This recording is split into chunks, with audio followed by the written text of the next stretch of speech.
God for this time the Lord has given us to be in His presence together. ఈ రీతిగా కలిసి ఉండడానికి దేవుడు ఇచ్చిన సమయాన్ని బట్టి దేవునికి స్తోత్రం చెల్లిస్తున్నాం. We have been listening to God's word from the Lord's servant. గత కాలంగా మనము దేవుని వాక్యం వింటూ వస్తున్నాం. Brother has been sharing from the life of Apostle Paul. సహోదరుడు అపోస్తలుడైన పౌలు జీవితంలోని కొన్ని సంగతులు పంచుకున్నాడు. Now I want to have your Bibles turned to Ephesians chapter 4 for our meditation in this session. ఈ ఉదయకాలపు వేళ మన ధ్యానం కొరకై దైవ గ్రంథంలో నుండి ఎఫెసీయులకు రాసిన పత్రిక త్రిపాలని చెప్పి కోరుతూ ఉన్నాను. We will read the first 6 verses, Ephesians chapter 4 verses 1 to 6. ఎఫెసీయులకు రాసిన పత్రిక 4వ అధ్యాయం 1వ వచనం నుండి 6వ వచనం వరకు చదువుకుందాం. కాబట్టి మీరు సమాధానమును బంధము చేత ఆత్మ కలిగించు ఐక్యమును కాపాడుకొనుటయందు శ్రద్ధ కలిగిన వారై ప్రేమతో ఒకరినొకడు సహించుచు మీరు పిలువబడిన పిలుపునకు తగినట్టుగా దీర్ఘశాంతముతో కూడిన సంపూర్ణ వినయముతోనూ సాత్వికముతోనూ నడుచుకొనవలెనని ప్రభువును బట్టి ఖైదీనైన నేను మిమ్మల్ని బతిమాలుకొనుచున్నాను. శరీరం ఒక్కటే, ఆత్మయు ఒక్కడే, ఆ ప్రకారమే మీ పిలుపు విషయమై ఒక్కటే నిరీక్షణ ఎందుకు పిలువబడితిరి. ప్రభువు ఒక్కడే, విశ్వాసం ఒకటే, బాప్తిసం ఒకటే, అందరికీ తండ్రి అయిన దేవుడు ఒక్కడే. ఆయన అందరికీ పైగా ఉన్నవాడై అందరిలోనూ వ్యాపించి అందరిలో ఉన్నాడు. May the Lord add His blessings upon the reading of this verse. చదువుబడిన వాక్య భాగములకు దేవుడు తన ఆశీర్వాదములను జత చేయనుగాక. Yesterday after the worship, I've been sharing from the last portion of chapter 3. 3వ అధ్యాయం ఆఖరి భాగాన నిన్న ఉదయకాలపు ఆరాధన పిమ్మట పంచుకున్నాను. There Apostle Paul was praying for the believers. అపోస్తలుడైన పౌలు ఎఫెసులో ఉన్న విశ్వాసుల కొరకై ప్రార్థించడం మనం చూచాం. We saw that he makes 4 petitions there for the believers. ఆ భాగములో విశ్వాసుల కొరకైనటువంటి 4 విషయాలు వెల్లడి చేయబడ్డాయి. The last point was that they should be filled with all the fullness of God. ఆఖరి మాట ఏమనగా వారు యేసుక్రీస్తుతో కూడా సమృద్ధిగా నింపబడిన వారై ఉండాలి అని. Believers should be filled with all the fullness of God. దేవుని యొక్క సంపూర్ణత చేత విశ్వాసులు నింపబడవలసిన వారై ఉన్నారు. I explained what it means. దాని భావం ఏమిటో నేను వివరించాను కూడా. I hope you remember that. మీకు జ్ఞాపకం ఉన్నదని నేను నిరీక్షిస్తున్నాను. Fullness of God means all the attributes of God. దేవుని యొక్క సర్వ సంపూర్ణత లేక ఆయన గుణాతిశయములు. And believers should be filled with those attributes of God. దేవుని అట్టి గుణాతిశయములను విశ్వాసి నింపుకొని ఉండవలసిన వాడై ఉన్నాడు. That doesn't mean that like God we should be omniscient. కేవలము అంత మాత్రము చేత సర్వాంతర్యామైనటువంటి దేవుని పోలిన వారమైన వారు కామని. That doesn't mean that believers should be omnipotent, almighty. విశ్వాసి దేవుని యొక్క సర్వశక్తిలో ఉన్నటువంటి వాడు. That doesn't mean that we should be omnipresent, present everywhere.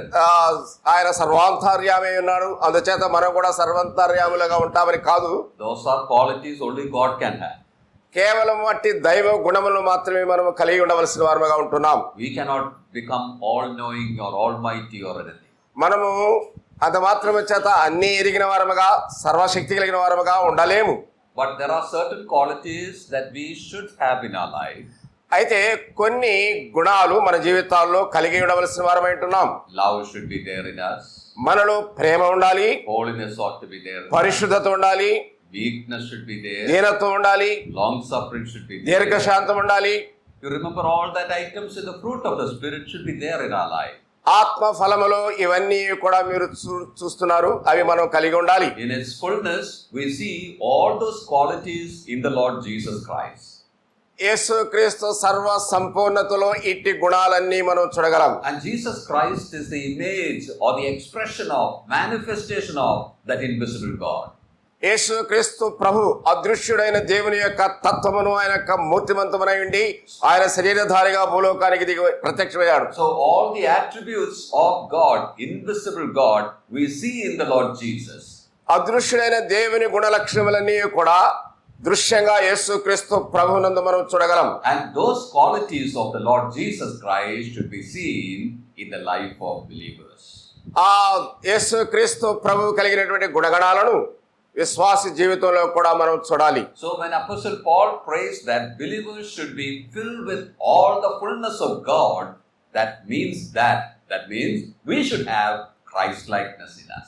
అపోస్తలుడైన పౌలు ప్రార్థనలో చేసినటువంటిది ఏంటంటే అలాంటి సర్వ సంపూర్ణత విశ్వాసులందరిలో ఉండాలి అని, అంటే ఆయన గుణగణాలను కలిగి ఉండాలని చెప్పి ఆయన ప్రార్థించాడు. So from that first 3 points we had seen the essentials for this fullness. ఈ సర్వ సంపూర్ణత కొరకైనటువంటి అవసరమైన 3 విషయాలు ప్రారంభంగా మనం చూచాం. I am not going to repeat that. వాటిని తిరిగి ప్రస్తావించడం లేదు. Now when you read from chapter 4 onwards, 4వ అధ్యాయం నుండి మనం చదవడం ఆరంభించినట్లయితే, especially chapter 4 till verse 9 of chapter 6, 4వ అధ్యాయం ప్రారంభం మొదలు 6వ అధ్యాయం 9వ వచనం వరకు, there Apostle Paul is telling about the expression of this fullness, or how to show this fullness of God in our lives, in our daily life. మన అనుదిన జీవితంలో దేవుని యొక్క సర్వ సంపూర్ణత సమృద్ధి ఎలాగో మనం బయలుపరచాలో అన్న సంగతులను గురించి అపోస్తలుడైన పౌలు వెల్లడి చేస్తా ఉన్నాడు. So we must be filled with the fullness, పరిపూర్ణత చేత నింపబడిన వారముగా, and we have to show forth that fullness in our daily life. మన అనుదిన జీవితంలో అట్టి సర్వ సమృద్ధిని వెల్లడి చేయవలసిన వారమై ఉంటున్నాం. This is our calling. ఇందుకొరకే మనం పిలువబడ్డాం. Our life should be the expression of the life of Jesus Christ. యేసు క్రీస్తు ప్రభువుని వెల్లడి చేసే జీవితం మనం కలిగి ఉండాలి. God is invisible, దేవుడు అదృశ్యుడు, but Jesus Christ came to this world and manifested that invisible God. ఆ అదృశ్యుడైన దేవుని ప్రత్యక్షపరచడానికి యేసు క్రీస్తు ప్రభు శరీరమును ధరించి మన మధ్యకు వచ్చాడు. Now that Lord is in heaven, ఆ ప్రభు నేడు పరలోకములో ఉన్నాడు. we are on this earth. మనం ఈ భూమి మీద ఉన్నాం. Now we are here so that we may express that Christ likeness, that qualities of the Lord Jesus Christ now to the world. నేడు లోకానికి పరలోకములో ఉన్న యేసు క్రీస్తు ప్రభు యొక్క గుణ లక్షణాలు మన జీవితం ద్వారా లోకమునకు వెల్లడి చేయవలసిన వారమై ఉంటున్నాం. Now from chapter 4 onwards, the writer is telling how we can show forth that qualities to the world. గ్రంథకర్త 4వ అధ్యాయం నుంచి అట్టి గుణగణాలను ఏ రీతిగా విశ్వాసి లోకానికి వ్యక్తీకరించగలడు. Now when you look at this chapter 4, 5 and the beginning of chapter 6, 4, 5, 6 ప్రారంభం మనం చూసినట్లయితే, there is one word occurring again and again. సారికి కనబడేటువంటి ఒక పదం మనకుంది. That word is walk. నడుచుట అనే పదము. In fact, in the Ephesians, you have it about 7 times. You have that word walk occurring for 7 times. ఎఫెసీ పత్రికలో నడుచుట అనే పదము 7 పర్యాయాలు మనకు కనబడుతుంది. In chapter 2, verse 2, we have that word. ఆ వచనము 2వ అధ్యాయం 2వ వచనంలో చూడగలం. In chapter 2, verse 10, we have that word. 2వ అధ్యాయం 10వ వచనంలో కూడా చూడగలం. So from chapter 4 onwards, you have it about 5 times. 4వ అధ్యాయం నుండి 5 పర్యాయాలు నడుచుకొనుట అనే పదం మనకు కనబడుతుంది. So put together, you have that word for 7 times. ఇవన్నీ కలిపినట్లయితే 7గా మనం చూడగలం. Just think about that act of walking. మనము నడుచుట అనే కార్యాన్ని గురించి ఆలోచించేద్దాం. When we say we are walking, we are progressing gradually forward, isn't it? మనం నడుచుతున్నామంటే మన యొక్క పోకడలో అభివృద్ధి కనబడతా ఉంది. That actually tells about our daily life. అది మన వాస్తవానికి అనుదిన జీవితాన్ని వెల్లడి చేసేదిగా ఉంది. So in our daily life, we have to live in such a way that Christ's qualities would be seen through us. అనుదిన జీవితంలో మరొక రీతిగా చెప్పాలి అంటే యేసు క్రీస్తు గుణగణాలు మనలో వెల్లడి చేయబడాలి. Now let me tell you one thing. నేను మీకు ఒక విషయం చెప్పాలనుకుంటున్నాను. When we were born again, మనం తిరిగి జన్మించినప్పుడు we received the eternal life. నిత్య జీవాన్ని మనం పొందాం. What is eternal life? నిత్య జీవం అంటే ఏమిటి? Eternal life is God's life in us.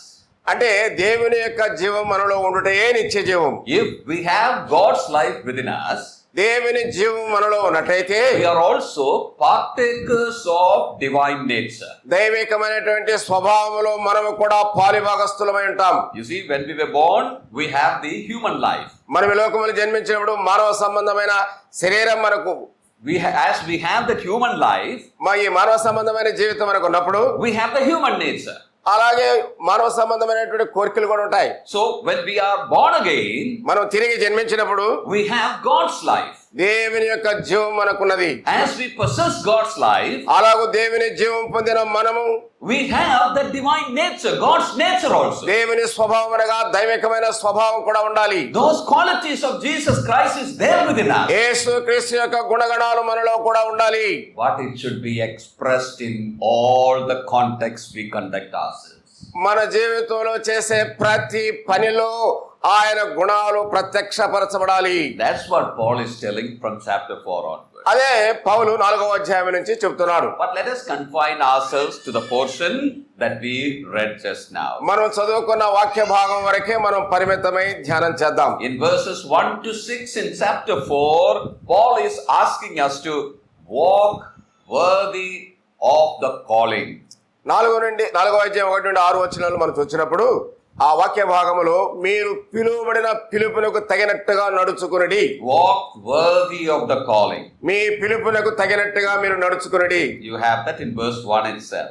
అది మొదటి వచనంలోనే చూడవచ్చు. I therefore the prisoner of the Lord beseech you that ye walk worthy of the vocation wherewith ye are called. మనకు తెలుగులో 3వ వచనంలో కనబడుతుంది, మీరు పిలువబడిన పిలుపునకు తగినట్టుగా దీర్ఘశాంతముతో కూడిన. There we are given the standard of our walk, how we have to walk, what should be the standard for the walk. మన నడకకు ప్రమాణం ఒకటి అక్కడ ఇవ్వబడింది. ఏ ప్రమాణము కొలది మనము నడవాలో It should be according to the call that we have received. ఆ నడక ఎలా ఉండాలంటే మీరు పిలువబడిన పిలుపునకు తగినట్టుగా. When we come to various portions in the New Testament, క్రొత్త నిబంధనలో ఆ వాక్య భాగాల్లోనికి మనం వచ్చినప్పుడు we see various references about our calling. మన పిలుపును గురించినటువంటి అనేక వాక్య భాగాలు ఉన్నాయి. In Philippians 3:14, we see about the high calling. ఫిలిప్పీయులకు రాసిన పత్రిక 3వ అధ్యాయం 14వ వచనములో ఉన్నతమైన పిలుపు. In 2 Timothy 1:9, we see the mention of the holy calling. 2వ తిమోతి 1:9లో పరిశుద్ధమైన పిలుపు. In Hebrews 3:1, we are told that we are partakers of the heavenly Hebrew calling. 3:1లో పరలోక సంబంధమైన పిలుపు. When we come to 1 Corinthians chapter 1 and verse 26, Paul is asking the believers to look at the call which we have received. కొరింథీయులకు రాసిన మొదటి పత్రిక 1వ అధ్యాయం 6వ వచనంలో పౌలు చెప్తున్నాడు, మీరు పిలువబడిన పిలుపును చూడుడి. When we come to the book of Ephesians itself, ఎఫెసీ పత్రికలోనికి మనం వచ్చినప్పుడు there in chapter 1 verse 18, Paul is telling that our eyes should be enlightened and we should see the purpose of our calling. ఆ 18వ వచనం అంటాడు, ఆయన మిమ్మల్ని పిలిచిన పిలుపు వలన నిరీక్షణ ఎట్టిదో ఎరగాలి. Yeah, we should know the purpose of the calling. మన పిలుపు దాని యొక్క ఉద్దేశ్యం ఎరగాలి. When we come to chapter 4 and verse 4, 4:4 మనం వచ్చినప్పుడు there Paul tells that there is one hope or one purpose of our calling. మన పిలుపులో ఒకే ఒక నిరీక్షణ ఉన్నది. And what is the purpose of that calling? అలాగ మనం మనల్ని పిలుచుటలో ఉద్దేశ్యం ఏమిటి? In 1 Peter 5:10, we are told that we are called unto that eternal glory. పేతురు రాసిన మొదటి పత్రిక 5వ అధ్యాయం 10వ వచనంలో నిత్య మహిమకు మనం పిలువబడ్డామని చెప్పబడింది. Yesterday in the gospel meeting I was explaining that. నిన్నటి దినమున ఆ పిలుపుని గురించి వివరించాను. That glory means the character of God himself. ప్రియులారా, మహిమ దేవుని యొక్క గుణాన్ని ప్రతిబింబింపచేసేదిగా ఉండాలి. So we are called so that we may experience and we may be partakers of that quality of God, that nature of God. దేవుని దైవికమైన గుణాలు స్వభావం పొందుటకు పిలువబడి దాన్ని మనం అనుభవించడం మాత్రమే కాక అనేకులకి వెల్లడి చేసేవారుగా ఉండాలి. So we are a people who are received a great call. మనము ఒక గొప్ప పిలుపుతో పిలువబడ్డామన్న సంగతి జ్ఞాపకంలో ఉంచుకోవాలి. That call, that purpose in that call is that we should be sharers of that divine life and nature. మనం ఎందుకు పిలువబడ్డామంటే దేవుని స్వభావములో మనం ఉండుటకే పిలువబడ్డాం. We are already partakers of it. దైవికమైన స్వభావంలో పాలిభాగస్థులముగా ఉండటం మాత్రమే కాక, But the day is going to come when we are going to experience it personally when we reach up in heaven. పరలోకమునకు చేరిన దినమున మనం వ్యక్తిగతంగా ఆ దైవికమైనటువంటి పాలిభాగస్థులంగా ఉండబోతున్నాం, అనుభవించబోతున్నాం. But these days when we are living on this earth, ఈ లోకములో నేడు మనం జీవించుతున్న కాలములో it is our duty to grow in that conformity to Christ and express that nature in all contexts that we conduct ourselves.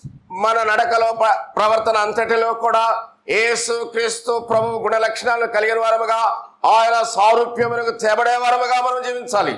Notice the great calling, high calling that you and I have. పిల్లరా, గమనించండి ఆ గొప్ప పిలుపు, ఉన్నతమైన పిలుపు, To become like his son.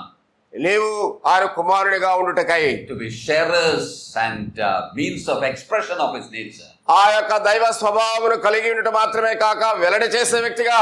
Now Paul is telling, walk worthy of that calling. అందుచేత పౌలు అంటున్నాడు, మీరు పిలువబడిన పిలుపునకు తగినట్టుగా నడుచుకోండి. You cannot simply say that we have a very high calling and live anyhow. సామాన్యంగా ఏదో అన్నట్టుగా మేము పిలువబడ్డాము, ఆ ఉన్నతమైన పిలుపు చేత అన్నట్టుగా జీవించడం కాదు. We have to walk worthy of that high calling. ఆ ఉన్నతమైన పిలుపునకు తగినట్టుగా నడుచుకోవాలి. That calling is the standard set before us for our life. మన ఎదుట ఆ నడుచుట అనే దానికి ఒక ప్రామాణికం ఉంచబడింది, ఒక ప్రమాణం. Notice that instruction Paul is giving. పౌలు ఇచ్చుతున్న హెచ్చరికలను గమనించండి. He says, walk worthy of the vocation wherewith you are called. మీ పిలుపునకు తగినట్టుగా మీరు నడుచుకొనవలెను. I just now said about the call. నేను ఇప్పుడు పిలుపుని గురించి మాత్రమే చెప్పాను. Now Paul is saying, walk worthy of that. పిలువబడిన పిలుపునకు తగినట్టుగా నడుచుకొనవలసి ఉన్నాము. Notice that word worthy. గమనించండి, తగినట్టుగా అనే పదాన్ని గుర్తించాలి. Yeah, worthy. ఆ తగినట్టుగా Very often we explain it like this. తరచుగా ఇలా వివరిస్తాం. That word is a word picked up from the marketplace. అది బజారులో, సంతలో నుండి తీసుకుని వచ్చినటువంటి పదముగా. Suppose you are going to the market. నీవు సంతకి బజారు వెళ్ళావు అనుకుందాం, మార్కెట్.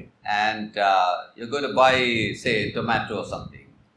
ఏదో కొన్ని వస్తువులు కొనడానికి. You're going to buy tomato. టొమాటోలు కొనడానికి వెళ్ళావు అనుకుందాం. And there is a man standing there with that heap of tomato. టమాటాలు పెద్ద గంపలో పెట్టుకొని ఎత్తుగా. And you are asking for 1 kilo of tomato. 1 kilo tomato నాకు కావాలని అడుగుతున్నావు. What he will do? నువ్వేం చేస్తావు? There will be a balance before him, weighing balance.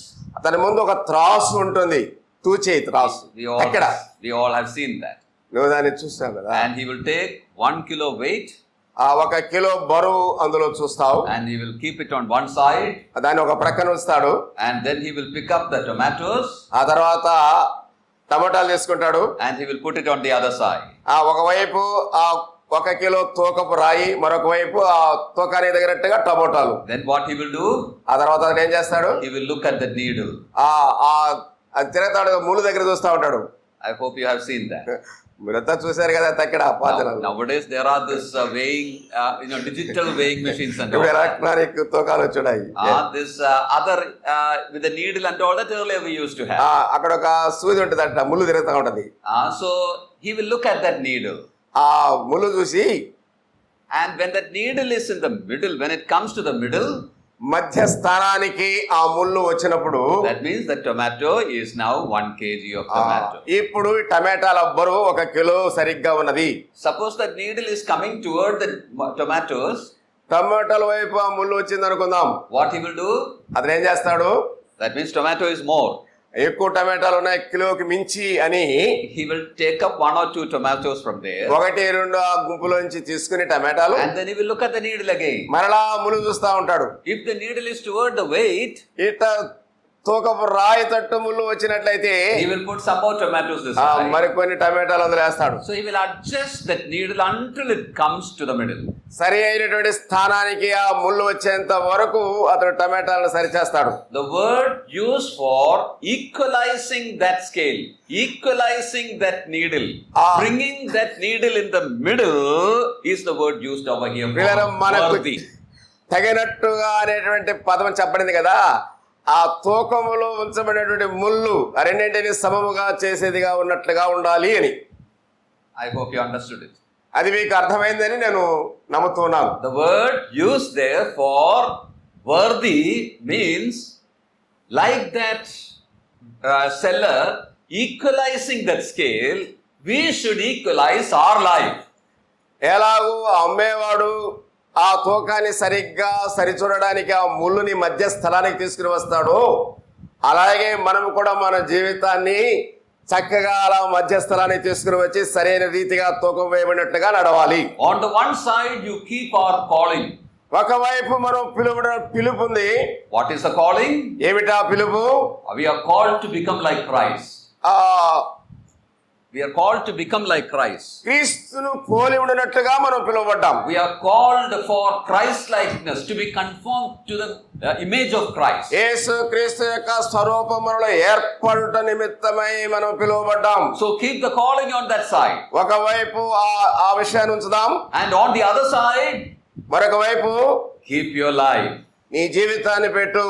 And see how you are living. నువ్వు ఎలా జీవిస్తున్నావో ఆ తూకంలో సరి చూసుకోవాలి. Is that needle in the middle equalized? మధ్యలో ఆ ముళ్ళు రెండింటిని సమానముగా ఉంచేంత వరకు. Oh yes, our life, if it is not according to the calling, నీవు పిలువబడిన పిలుపుకు తగినట్టుగా నీ జీవితం లేకపోతే we have to make adjustments, make changes, amendments in our own life. మన సొంత జీవితంలో మార్పులు చేర్పులు కూర్పులు చేసుకుని ఆ ముళ్ళుకు సరిపోయినట్టుగా మనం కూడా మధ్యస్థానికి రావాల్సిన వారు ఉంటాం. What I mean is this. నా భావం ఏమనగా దీని గురించి Think about the life of Jesus Christ. యేసుక్రీస్తు ప్రభువుల జీవితాన్ని గురించి ఆలోచించండి. We are following the Lord Jesus Christ. యేసుక్రీస్తు ప్రభువుని వెంబడించే వారమై ఉన్నాం. Just in the light of the life of Jesus Christ, see how you are faring. యేసుక్రీస్తు యొక్క జీవితాన్ని వెలుగులో చూచుకొని అదే వెలుగులో నీ జీవితాన్ని పరీక్షించుకో. How much of his nature is expressed through you? యేసుక్రీస్తు స్వభావం మనలో ఎంతవరకు వెల్లడి చేయబడతా ఉంది? Definitely none of us will be able to say that we are fully conformed to the image of Jesus Christ. అలాగ మనం కలిగి ఉండడం ద్వారా సంపూర్ణంగా యేసుక్రీస్తు ప్రభు యొక్క సారూప్యానికి తేబడిన వారముగా లెక్కించబడగలం. There are areas where we have to correct. అనేక విషయాలలో మనం సరి చేయబడవలసిన వారమై ఉన్నాం. There are areas where we have to repair in our own lives. మన సొంత జీవితాన్ని బాగు చేసుకోవాల్సినటువంటి పరిస్థితులు ఉన్నాయి. When we compare ourselves with the Lord Jesus Christ, there are various areas where we come short. మన జీవితాన్ని యేసయ్య జీవితాన్ని సరిపోల్చి చూచినప్పుడు మనం జీవితంలో బాగు చేసుకోవాల్సినవి అనేక అంశాలు ఉన్నాయి. We don't love as he loved. ఆయన ప్రేమించినట్టుగా మనం ప్రేమించలేము. We don't have holiness as he has. ఆయనకున్నటువంటి పరిశుద్ధత మనకు లేదు. We don't have long suffering as he has. ఆయనకున్నటువంటి దీర్ఘశాంతం మనకు లేదు. Oh yeah, we are not humble as he is. మనం ఆయన్ను పోలిన వారంగా లేమే. So wherever we have to make adjustments, it is necessary for us to make. అలాగైతే ఆయన జీవితానికి సరిపోలినటువంటి జీవితాన్ని సరి చేసుకోవడం ఎక్కడుంది మన జీవితంలో? We have to walk worthy of the vocation wherewith we are called, means to make adjustments like that in our life. ప్రియులారా, అలాగ మనం పిలుపునకు తగినట్టుగా నడుచుకోవాలంటే ఎలాంటి పరిస్థితులు మనం చక్క చేసుకోవాల్సిన వారమై ఉంటున్నాం. May the Lord help us that we may give importance to this call. ప్రభు దీనికి ఒక ప్రత్యేకమైనటువంటి ప్రాముఖ్యత మన జీవితాల్లో ఇచ్చినట్లుగా సహాయం చేయునుగాక. So the standard of our call is, our life is the call itself. ప్రియులారా, మన జీవితాల్లో ప్రమాణం ఏమిటంటే యేసుక్రీస్తు ప్రభు యొక్క గుణగణాలు. Walk worthy of the vocation you are called. మనం పిలువబడిన పిలుపునకు తగినట్టుగా నడుచుకోబద్ధులమై ఉన్నాం. After telling that, అది చెప్పిన పిమ్మట Paul is telling about the characteristics of our walk. నడుచుటలో ఉండవలసినటువంటి గుణాలను గురించి పౌలు చెప్తున్నాడు. We saw the standard for our walk. మన నడకకు ప్రమాణము, ఒక కొలమానం చూసాం. That's our calling. అది మన పిలుపు. Now look at the characteristics of the walk. మన నడక దాని గుణగణాలను చూద్దాం. 5 things he says in verses 2 to 6. 2 నుండి 6 వచనాలలో 5 విషయాలు చెప్తున్నాడు. Number 1, మొదటిది ఏమనగా lowliness. ఆ దీనత్వము కలిగి ఉండుట. Number 2, రెండవది meekness. సాత్వికం కలిగి ఉండుట. Number 3, మూడవది long suffering. దీర్ఘశాంతము. Number 4, నాలుగవది forbearing one another. ఒకరిని ఒకడు సహించుట. Number 5, సంఖ్య 5 unity. ఐక్యత. These are the characteristics of our walk. మన నడకకు ఉండవలసినటువంటి గుణాలు ఇవి. Now let us look at these things in some detail. ఒక రకమైనటువంటి వివరణతో ఈ సంగతుల గురించి మనం చూద్దాం. Take the first one. మొదటి చూస్తాం. With all lowliness. సంపూర్ణ వినయముతో. He is not simply telling lowliness, but with all lowliness. కేవలము వినయం అనే మాట మాత్రమే కాదు, సంపూర్ణ వినయము. When he says all lowliness means he means in every area we have to express lowliness. దాని అర్థం ఏంటంటే మన జీవితంలో అన్ని కోణాలలో సంపూర్ణమైన వినయాన్ని ప్రదర్శించాలి. Lowliness means we have to think of ourselves as lowly.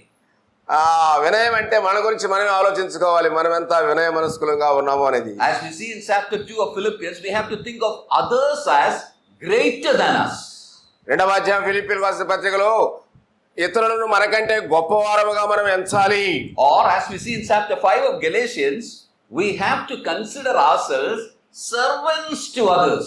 గలతీయులకు రాసిన పత్రిక 5వ అధ్యాయంలో మరొక రీతిగా మనము ఇతరులకు దాసులమని ఎరగాలి. Think about our Lord Jesus Christ. మన ప్రభువైన యేసుక్రీస్తుని గురించి ఆలోచిద్దాం. He washed the feet of his disciples. తాను తన శిష్యుల పాదములను కడిగెను. Everywhere the disciples washed the feet of their master.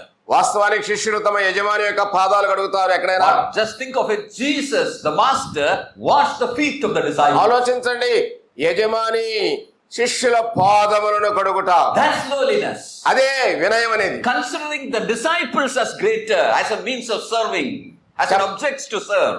వాస్తవానికి శిష్యులు చేయవలసిన ఆ పనిని యేసు ప్రభు ఎంచుకొని చేశాడు.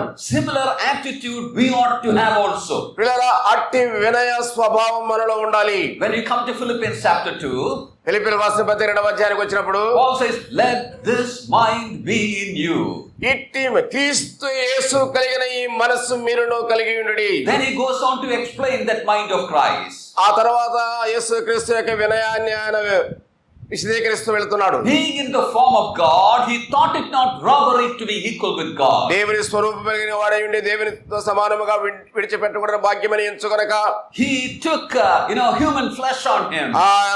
ఆకారమందు మనుష్యుడిగా కనబడి మరణం పొందినంతగా, శిలువ మరణం పొందినంతగా విధేయత చూపిన వాడై He came in the form of a servant. ఆ దాసుని స్వరూపము ధరించుకొని He humbled himself. తన్ను తాను తగ్గించుకొనెను. He humbled himself even to the death of the cross. ఆయన ఎంతగా తగ్గించుకొని శిలువ మరణం పొందినంతగా తన్ను తాను తగ్గించుకొనెను. That means there was no place to go beneath that. పిల్లరా, ఇంకంతకంటే తగ్గిపోవడానికి స్థలమే లేదు. There we see the perfection of lowliness. అక్కడ ఆ వినయంలో ఉన్నటువంటి సంపూర్ణతను మనం చూస్తున్నాం. Another time Jesus told about himself. యేసు ప్రభు తన గురించి అనేక పర్యాలు ఇలా చెప్పాడు. He said, I am lowly, I am meek and lowly. నేను సాత్వికుడను, దీన మనస్సు గలవాడును. What about you and I? అలాగైతే నీ సంగతి ఏంటి, నా సంగతి ఏంటి?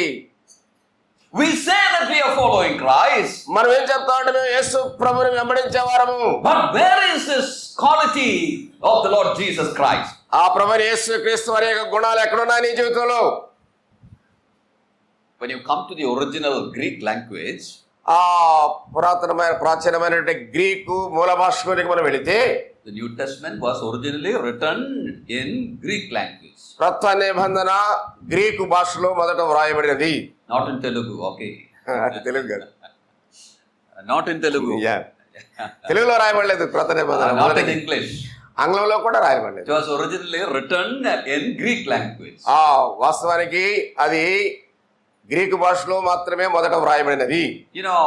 The opposite of lowly is pride. వినయానికి వ్యతిరేక పదం ఏంటంటే గర్వం. We all know that, right? Pride. మనకు గర్వం అంటే అంత బాగా తెలుసు కదా. The word for pride in the Greek language is derived from the name of a person in one of the classic stories in the Greek history. ఆ Greek సంస్కృతిలో చరిత్రలో ప్రాముఖ్యమైన ఒక వ్యక్తి యొక్క పేరును తెలియజేసే పదమే ఇక్కడ గర్వానికి ఉపయోగించబడింది గ్రీకు భాషలో చెప్తున్నారు. And that name is Alasson. ఆ పేరు అలస్సోన్.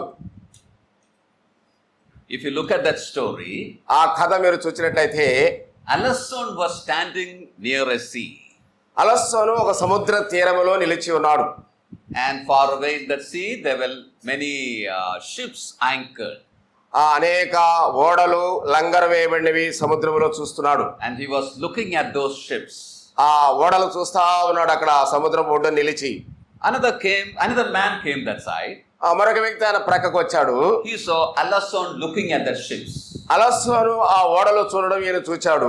So he thought, why this man is looking at the ships? ఇతను అనుకుని ఏంటి నా ఓడలు చూస్తా ఉన్నాడే అనుకున్నాడు. So he stood there, అక్కడ నిలబడ్డాడు, looked at Alasson, అలస్సోను వైపు చూచాడు, went near him, ఆ దగ్గరికి వెళ్ళాడు. and he asked him like this. ఆయన ఇలా ప్రశ్నించాడు, What are you doing?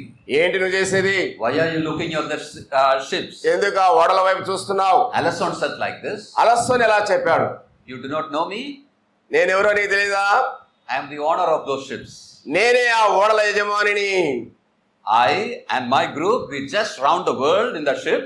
నేను నాకు సంబంధించిన వారంతా కూడా ఈ ఓడలో తిరిగేవారం. And I have anchored my ships there. నా ఓడలన్నీ కూడా లంగర వేయబడి అక్కడ ఉన్నవి. We are going around the world again. ఇవి తిరిగి మరలా వదిలిపెడితే ప్రపంచమంతా తిరిగి వస్తుంటాయి. And I am making sure that all my ships are there. నిశ్చయపరుచుకుంటున్నాను నా ఓడలన్నీ తిరిగి వచ్చి ఉన్నాయి ఇక్కడికి అని. The man who came thought that this man is a great man. ఆ వచ్చిన మనిషి అనుకో బయలు చాలా గొప్పవాడే అనుకున్నాడు. And knowing that, he just went away from there. ఆ తర్వాత వెళ్ళిపోయాడు. After that man went, ఆ మనిషి కూడా వెళ్ళిపోయిన తర్వాత Alasson also went away from there. అలస్సోను కూడా ఇంటికి వెళ్ళిపోయాడు. He was seeing ship for the first time. మొట్టమొదటిసారి అలస్సోను ఓడలు చూశాడు. And he was just viewing all that. That's all. మొదటిసారి ఓడలు చూడడం కాబట్టి అట్లాగే చూస్తూ ఉండిపోయాడు. He had nothing to do with the ship. ఆ ఓడలకి ఈయనకి ఏ సంబంధమే లేదు. In the Greek language, Greek భాషలో for pride, his name is given. గర్వం అనే పదానికి ఆయన పేరు పెట్టారట. Claiming things that we don't have. అతని కాని ఓడలన్నీ నావని చెప్పుకున్నాడు ఘనంగా గొప్పగా. Boasting about things that we don't తాను have. అతిశయంగా డబ్బంగా చెప్పుకుంటున్నాడు. That's pride, isn't it? అదే కదా గర్వం అంటే. This evening, this morning, as we are together, looking at this word, looking at this passage, it's very good to look into our own lives and see Alasson is there in us or not. ఈ ఉదయకాలపు వేళ ఇక్కడ కూర్చున్న మనము ఈ వాక్యాన్ని చూస్తున్న మనం ధ్యానం చేస్తున్న మనము మన జీవితంలో అలస్సోను ఉన్నాడా లేదా అని. There are various kinds of pride. నానా రకాలైనటువంటి గర్వాలు ఉన్నాయి. Some people are proud about their ability. వారి సామర్థ్యాన్ని బట్టి గర్వించే వాళ్ళు కొందరు. I'm able to do things better than others. ఇతరుల కంటే గొప్పగా నేను ఈ కార్యాలు చేయగలను. Some people have that economic pride. I have more money than others. ఇతరుల కంటే గొప్ప సొమ్ము నాకుంది, నేను గొప్ప ఆర్థికంగా బలపడిన వాడును. Then there is a verbal pride. I can speak better than others. ఇతరుల కంటే నేను గొప్పగా మాట్లాడగలను, మాట్లాడే దాంట్లో గర్వం. Then there is a class pride. I am in a different class than others. ఇతరుల కంటే కూడా నేను గొప్ప కులానికి చెందిన వాడిని అని చెప్పుకోవడం, తరగతికి చెందిన వాడిని. Then there is the appearance pride. I look more handsome than others. అందరికంటే నేను అందగా నేను చెప్పుకోవడం. I have more power than others. అందరికంటే అధికంగా అధికారం కలిగి ఉండని I చెప్పుకోవడం. am more spiritual than others. నేను అందరికంటే ఆత్మీయుడని చెప్పుకోవడం. Intellectual pride. I have more knowledge than others. అందరికంటే అధికమైన జ్ఞానం కలిగిన జ్ఞానవ్యక్తిని. Many kinds of prides are there. ఎలాంటి రకాలు గర్వానికి చెందినవి ఎన్నో ఉన్నవి. But in the life of a Christian, none of these things should have any place. అయితే క్రైస్తవుని జీవితంలో ఇట్టి వాటికంత మాత్రం కూడా హృదయంలో తావుండరాదు. Maybe you are more able than others. ఇతరుల కంటే నువ్వు గొప్పవాడి కావచ్చు. Maybe you have more money than others. ఇతరుల కంటే ఎక్కువ డబ్బు ఉండవచ్చు. More knowledgeable than others. ఎక్కువ జ్ఞానవంతుల కంటే ఉండవచ్చు. All those good things that God has given you is to be better servants for others in your life. దేవుడి నీకు ఇచ్చిన ఈ గొప్పవన్నీ కూడా ఇతరులకు సేవ చేయడానికి ఉపయోగించే వ్యక్తివై ఉండాలి. We ought to be lowly like the Lord Jesus Christ. యేసుక్రీస్తు ప్రభువును పోలిన వినయ మనస్కుడుగా ఉండాలి. If this attitude is there, they would not have been the lot of problems that are there in these days in the homes and the assemblies. ప్రియులారా, ఇలాంటి సంపూర్ణమైన వినయ స్వభావం మనలో ఉంటే సంఘాల్లో గాని వ్యక్తుల మధ్య గాని ఇలాంటి తగాదాలకి తావే ఉండదు. Now come to the second one. రెండవ దానికి వస్తాం. What is the second one? రెండవది ఏమిటి? It is meekness in Telugu. Yeah, I can see here, but I just Sorry. want you to tell that. Make Very sure good. that you are here. Meekness. సాత్వికము. What is meekness? సాత్వికము అంటే ఏమిటి? Meekness is not weakness. సాత్వికం అనేది ఎంత మాత్రం కూడా బలహీనత కాదు. If you come to the original language Greek, ప్రాచీన భాష మూల భాషలోనికి వస్తే గ్రీకులో to understand the clear meaning of it, well, it helps us very much. దీని యొక్క అసలైన అర్థం తెలుసుకుంటే అది మనకు సహాయకరంగా ఉంటుంది. You know, the soothing ointment, the ointment that we apply when you have a pain on your body. మన శరీరంలో ఏదైనా నొప్పి అవి కలిగితే మనం దాన్ని మెత్తన చేయడానికి ఒక ఆయింట్మెంట్ ఉపయోగిస్తాం కదా, తైలం. The word for meekness was used for that. ఆ బలహీనత కొరకే ఉపయోగించబడిన పదం అట్టి దాన్ని సూచిస్తా ఉంది. The word for meekness was used for that. సాత్వికము అనే పదానికి ఉపయోగించబడినటువంటి ఏంటంటే గ్రీకు భాషలో గాయాన్ని మెత్తన చేసేది.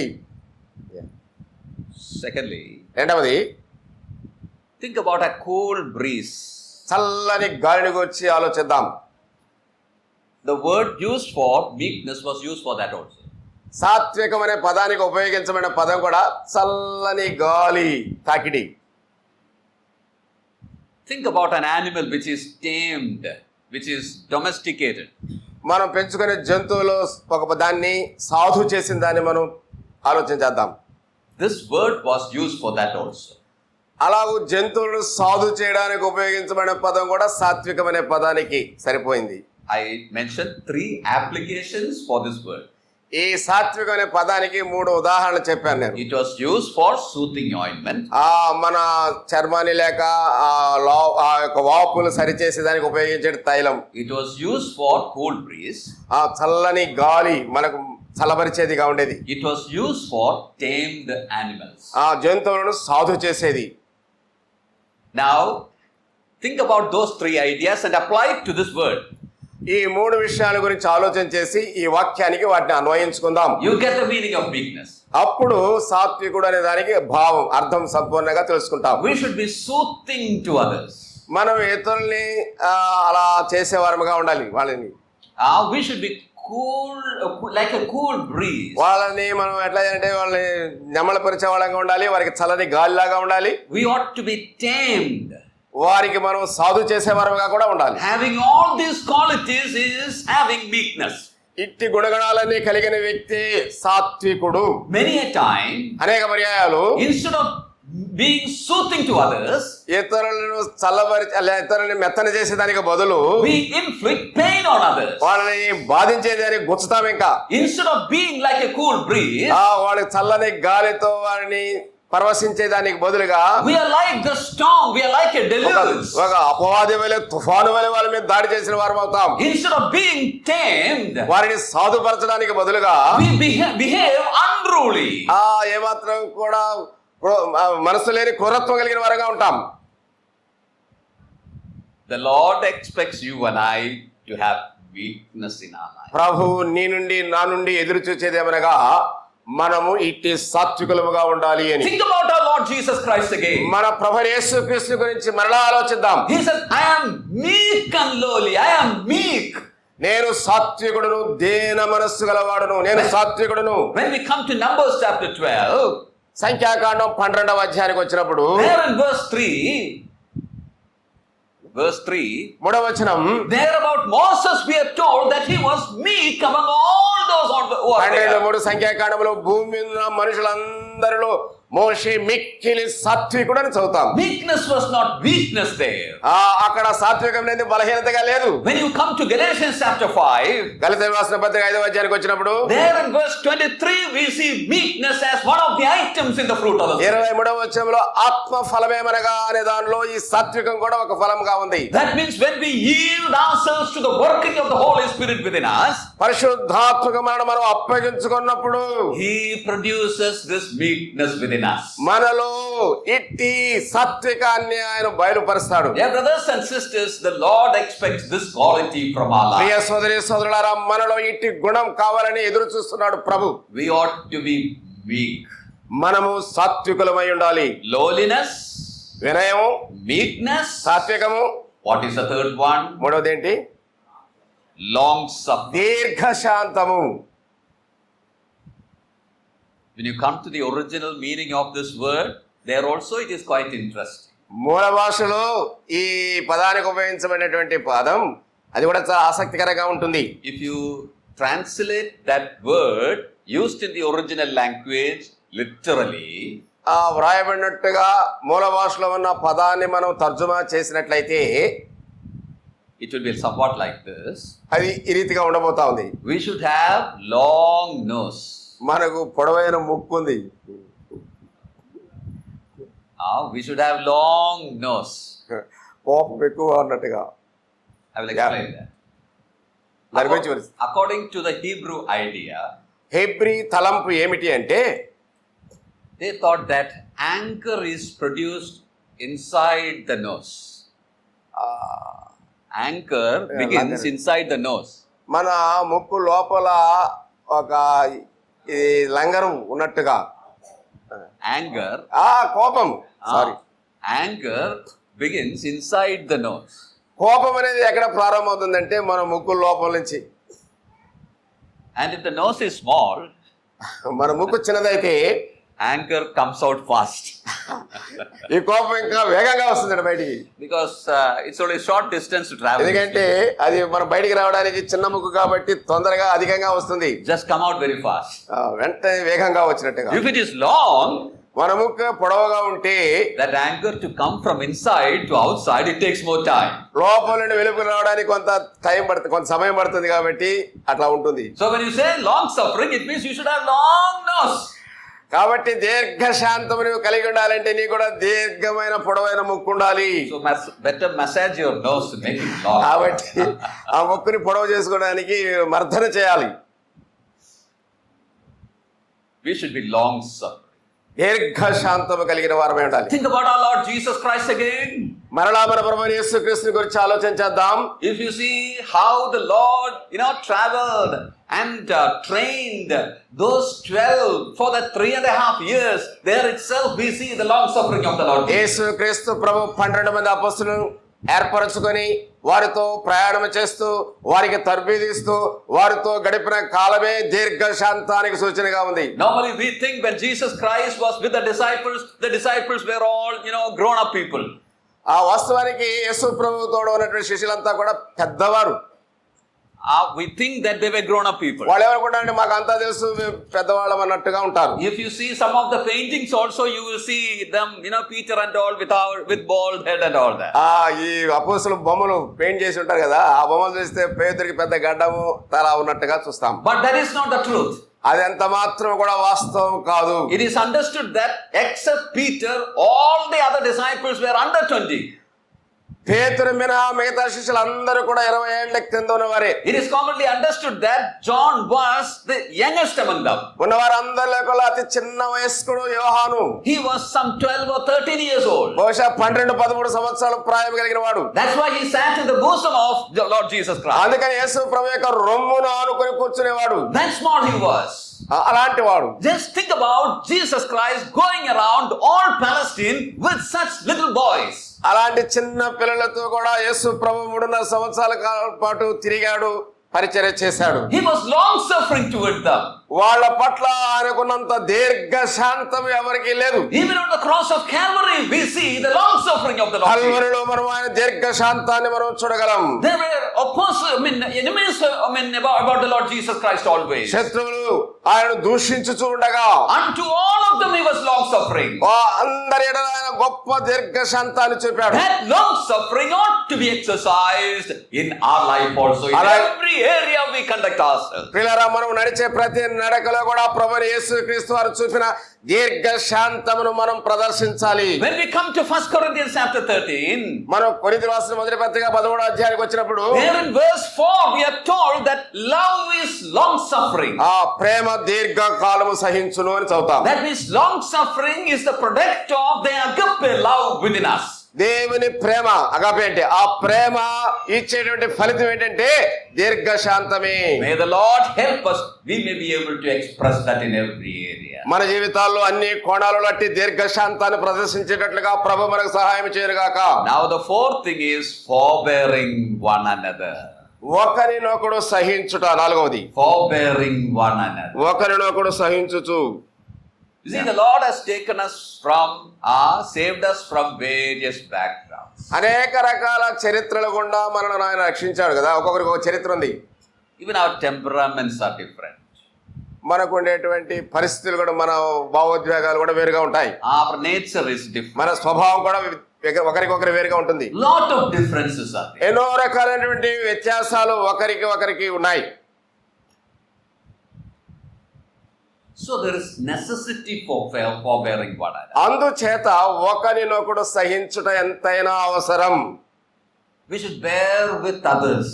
ఇతరులను మనం సహించే వారముగా ఉండాలి. The Lord Jesus Christ was like that. యేసుక్రీస్తు ప్రభు కూడా అలా జీవించాడు. When we come to 1 Corinthians chapter 6, కొరింథీ రాసిన మొదటి పత్రిక 6వ అధ్యాయానికి వచ్చినప్పుడు there we see about the Corinthians. అక్కడ కొరింథీయుల జీవితాన్ని మనం చూస్తాం. They were not able to forbear one another. ఎంత మాత్రం కూడా ఒకరిని ఒకరు సహించలేని స్థితిలో ఉన్నారు అక్కడ. When there was problem among them, వారి మధ్య సమస్య వచ్చినప్పుడు one used to take the other one before the law court. ఒకరి మీద ఒకరు నిందించుకుంటా ఉన్నారు, వెలివేయాలనుకుంటున్నారు. They used to take others when there are problems before the law court. వారికి వచ్చినటువంటి సమస్యలను పరిష్కరించడానికి లోకంలో ఉన్నటువంటి న్యాయస్థానాల దగ్గరికి వెళ్తున్నారు. In chapter 6 we see that very clearly. 6వ అధ్యాయంలో ఆ సంగతిని చూడగలం. They were not able to bear one another. ఒకరిని ఒకరు సహించలేకపోయారు. Oh yes, it is expected of the believers to forbear one another. ప్రతి విశ్వాసుల నుండి ఎదురు చూడగలిగిన లక్షణం ఏంటంటే ఒకరిని ఒకరు సహించుకొనుట. Now coming to the fifth one. 5వ దానికి వస్తాం ఇప్పుడు. There Paul says that we should keep the unity in the bond of peace. ఆత్మ కలిగించు ఐక్యతను కాపాడుకొనుట యందు శ్రద్ధ. We don't have to make unity, మనం ఐక్యతను కలుగు చేయడం కాదు, but we have to keep unity. ఆ ఐక్యతను కాపాడేవారముగా ఉండాలి. Why we don't have to make unity? ఎందుకు మనం ఐక్యతను కలుగ చేయలేము? The Lord has already made. యేసు ప్రభువు చెప్తున్నాడు, ఆయన We are one in Christ. మనమంతా యేసుక్రీస్తులో ఒక్కటై ఉన్నాం. We are one in Christ. యేసుక్రీస్తునందు ఒక్కటై ఉన్న మనము. When you come to chapter 2, we see the Lord from verse 14 onwards explaining that. 2వ అధ్యాయం 14 వచ్చిన చూస్తే ప్రభు వివరించిన విధానం చూడగలం. There in verse 14 it's told that he is our peace. ఆయన మన సమాధానమై ఉన్నాడు. 14. In verse 15 we are told that he made peace. ఆయన మనల్ని సమాధాన కారకులుగా చేశాడు. He reconciled us together. ఆయన ఇద్దరిని సమాధానపరచెను. And he has reconciled us with God. మనను దేవునితో సమాధానపరచినవాడు. So he has made peace. ఆయన మనకు ఒకరితో ఒకరు సమాధానం, దేవునితో సమాధానం, మనకు సమాధానం కలుగ చేశాడు. Now we have to keep that peace. అలాగైతే అట్టి సమాధానాన్ని కాపాడుకోవాల్సిన వారమై ఉన్నాం. When you come to verses 5 and 6, 4 to 6, 4 నుండి 6 వరకు మనం చూసినప్పుడు ఆ వచనాలలో Paul tells about the various areas where we are made one. మనం ఒక్కటిగా ఏ విషయాలలో ఉండాలో అన్ని కూడా అక్కడ చెప్పబడ్డాయి. We are one body. ఒక శరీరము. We have one spirit. ఒక ఆత్మ. We have one hope. ఒక్క నిరీక్షణ. And we have one Lord. ఒక ప్రభువు. We have one faith. ఒక్క విశ్వాసము. One baptism. ఒక్క బాప్తిసం. One God and Father of all. ఒక్క దేవుడు, అందరికీ తండ్రి అయిన దేవుడు. 7 oneness we have in these verses. 7 అద్భుతమైన సంగతులు ఈ వచనాల్లో మనం చూస్తాం. 7 speaks of perfection. 7 అనేది సంపూర్ణత గురించి మాట్లాడేది. 7 ఐక్యతలు, 7 ఒక్కటే. So we see the perfection of unity over here. పిల్లల ఐక్యతలో ఉన్న సంపూర్ణత పరిపూర్ణత ఇక్కడ కనబడతా ఉంది. All this oneness we have because of the Lord Jesus Christ. పిల్లల ఇట్టి ఐక్యత కలిగి ఒక్కటై ఉండి మనం ప్రభువును If ప్రేమించబద్ధులమైన the Lord has made this unity, మనము ఈ ఐక్యతను కాపాడుకోవాలి. then it is necessary for us to practice it, keep the unity. ఐక్యతను కాపాడుకోవాలి, ఐక్యతను ఆచరణాత్మకంగా చూపెట్టాలి. Let me tell you one thing. ఒక విషయం మీతో చెప్పనివ్వండి. Though this is the most important thing, ఇది ఎంతో ప్రాముఖ్యమైన విషయమైనప్పటికీ this is something that's lacking everywhere. నేడు అను దినములో పొదువుగా ఉన్నది ఇది ఒక్కటే, Unity. ఐక్యత. When we come to 1 Corinthians, కొరింథీయులకు రాసిన మొదటి పత్రిక వస్తే we understand that there were a lot of problems in the Corinthian assembly. ఆ కొరింథీ సంఘములో ఎన్నో సమస్యలు ఉన్నాయి. Sometimes I say like this, కొన్ని పర్యాయాలు నేను ఇలా చెప్తాను, we get a little proud about our own assemblies only when we read 1 Corinthians.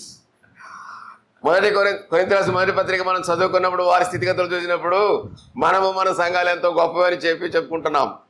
That much problem was there in Corinthians. ఆ కొరింథీ సంఘములో అనేక సమస్యలు ఉన్నవి. Doctrinal problem was there.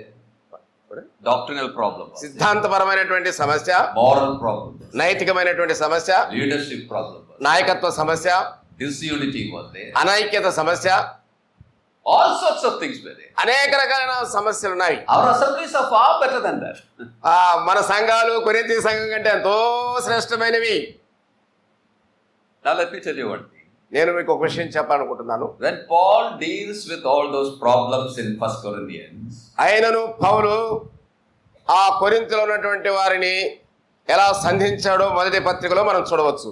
when he deals with those problems among the Corinthians, ఆ కొరింథీయుల మధ్య ఉన్న సమస్యను ఎలా ఆయన పరిష్కరించాడో అది in 1 Corinthians he is writing about the dealing with that problems. He is writing about ఆ that. సమస్యలను ఎలా పరిష్కరించాలో వాటి గురించిన వివరణ కూడా మొదటి కొరింథీ రాసిన పత్రికలో పౌలు ప్రస్తావించాడు. When he writes about those problems and corrects them, ఆ సమస్యల గురించి ఆయన వ్రాస్తూ ఇలా ప్రశ్నించాడు. what is the problem that he takes up first? మొట్టమొదట వారికి ఉన్న సమస్య ఏమిటి ఆయన ప్రస్తావించింది. If we were writing that 1 Corinthians, ఒకవేళ మనమే కొరింథీయులకు రాసిన మొదటి పత్రిక వ్రాయడం ప్రారంభించి ఉంటే we would have started in chapter 5. మనం 5వ అధ్యాయం గురించి ప్రారంభించేవాళ్ళము.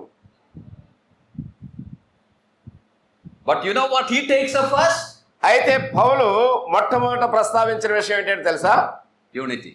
ఐక్యత. Lack of unity. సంఘములో కొదువుగా ఉన్న ఐక్యతను ప్రస్తావించాడు. You know how many chapters he takes to deal with that? ఆ సమస్యను గురించి వారితో వివరించడానికి ఎన్ని అధ్యాయాలు రాశాడో తెలుసా? 4 chapters. 4 అధ్యాయాలు రాశాడు. How many chapters are there for 1 Corinthians? కొరింథీ రాసిన పత్రిక ఎన్ని అధ్యాయాలు ఉన్నాయి మొదటి పత్రికలో? 16 chapters. 16 అధ్యాయాలు ఉన్నాయి. Out of 16 chapters, 4 chapters he uses for that. 16 అధ్యాయాలు 4 అధ్యాయాలు ప్రత్యేకంగా వాటిని గురించి ఆయన రాశాడు. Some of them were telling that we belong to Peter. We are Peter party. వాళ్ళలో కొంతమంది మేము పౌలు కేఫా వారం అంటే పేతురు వారము, We are Apollos party. మేము అపోల్లోకి చెందిన వారము, We are Paul's party. మేము పౌలుకి చెందిన వారము. Some of them said we are not in any party. We are in Jesus party. కొంతమంది అన్నారు మేము ఏ గుంపుకు చెందిన వారం కాదు, యేసుక్రీస్తుకు చెందిన వారం. They were all divided, totally divided. వాళ్ళు సంపూర్ణముగా వాళ్ళకి విభజన. Now in 4 chapters, Paul is dealing with that. 4 అధ్యాయాలు 4 సమస్యల గురించి వారితో మాట్లాడుతున్నాడు. I'm not going into the details of it. మనం ఆ వివరాలు చూడలేము. What I want you to notice is this. గమనించవలసింది ఏంటంటే When he saw that disunity as the biggest curse for the Corinthian assembly. కొరింథీ సంఘానికి గొప్ప శాపం ఏమిటంటే వారి అనైక్యత. That's something that we see everywhere in assemblies. నేడు మన సంఘాల్లో ప్రతి స్థలములో ఇట్టి అనైక్యతను చూస్తూ ఉన్నాం. Very often we say like this. తరచుగా మనం ఇట్లా చెప్పుకుంటాం, United we stand, మేమంతా ఐక్యంగా నిలబడతాం, divided we fall. విభజనకి వేరుగా ఉంటామని.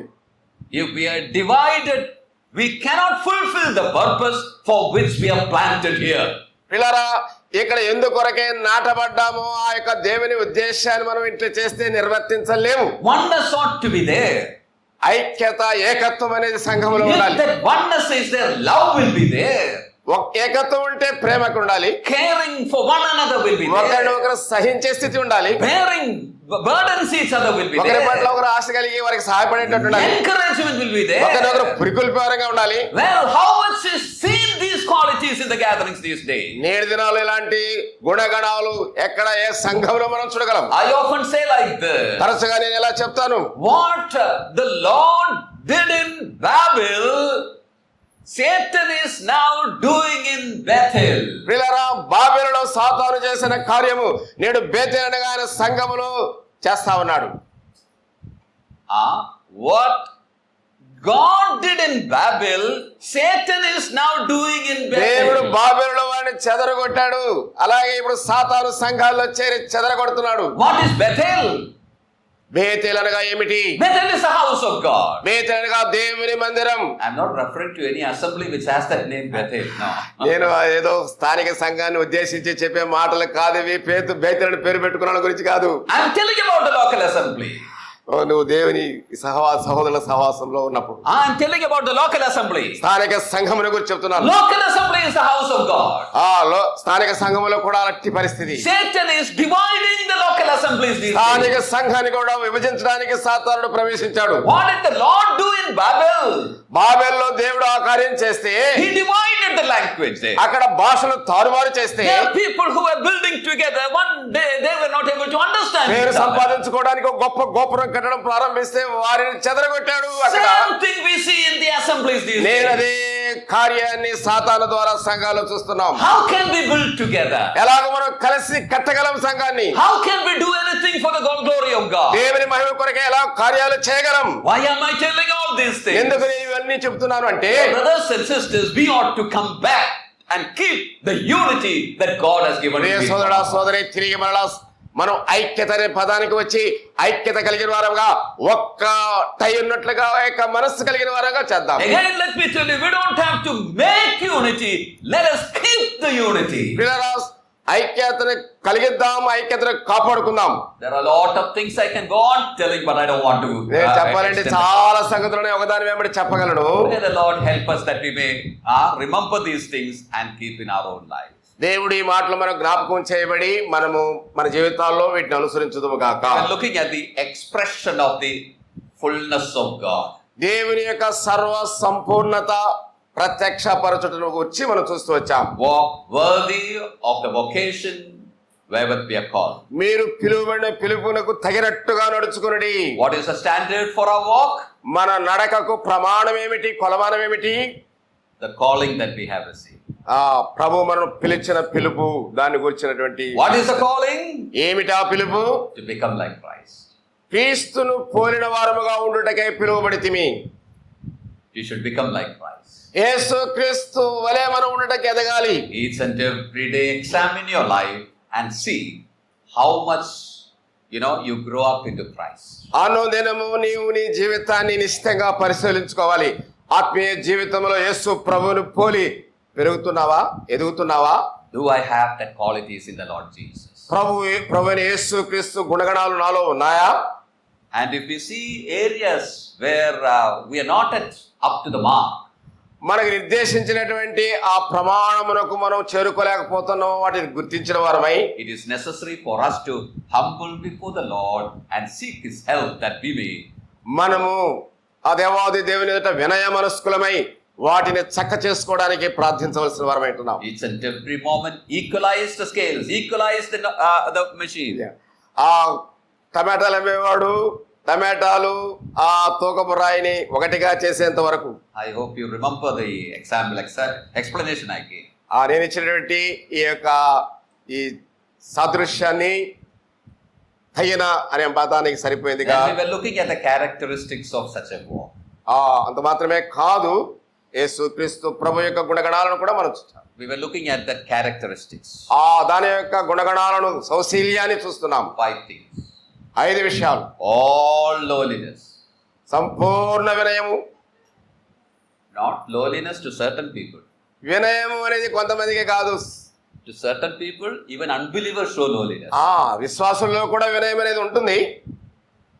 but all lowliness. To everyone we should show the character of Christ. 3 మనం చెప్పిన మాటల ద్వారా సంపూర్ణ వినయాన్ని కనుబరచాలి.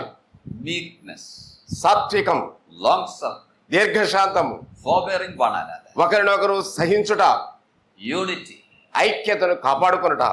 May the Lord help us that we may be able to express this in our day-to-day lives. అనుదిన జీవితంలో ఈ గుణగణాలన్నీ కూడా మనం బయలుపరిచేటట్లుగా పరిశుద్ధాత్మ దేవుడు మనకు సహాయం As I చేయాలి. mentioned earlier, నేను ముందుగా మీకు చెప్పినట్లుగా if these qualities were there, ఇలాంటి గుణగణాలు లేని ఎడలా there would not have been this many problems in the family.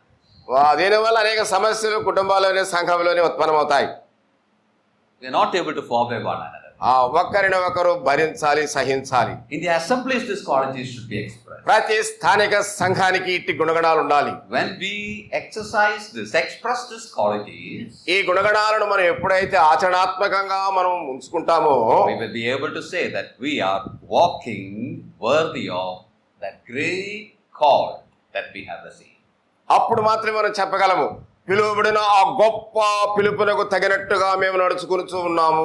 May the Lord help us that we may think over these things and make changes in our own lives. ఈ విషయాలన్నింటి కూడా మనం ఆలోచన చేసి దానికి ఇష్టమైన రీతిగా మనం జీవితాన్ని మలుచుకునేటట్లుగా దేవుడు మనకు సహాయం చేయాలి. So, beloved brothers and sisters, walk worthy of the vocation wherewith you are called. ప్రియ సోదరి సోదరులారా, యేసు క్రీస్తు ప్రభు నిన్ను పిలిచిన పిలుపునకు తగినట్టుగా నడుచుకోవాలని చెప్పి తెలియజేస్తున్నాను. Did you all hear that? నువ్వు వింటూ మాత్రమే కాక You're all silent. Did you all hear this? ఇతరులకి మనం ప్రయోజనకరమైన వారంగా ఉండాలి.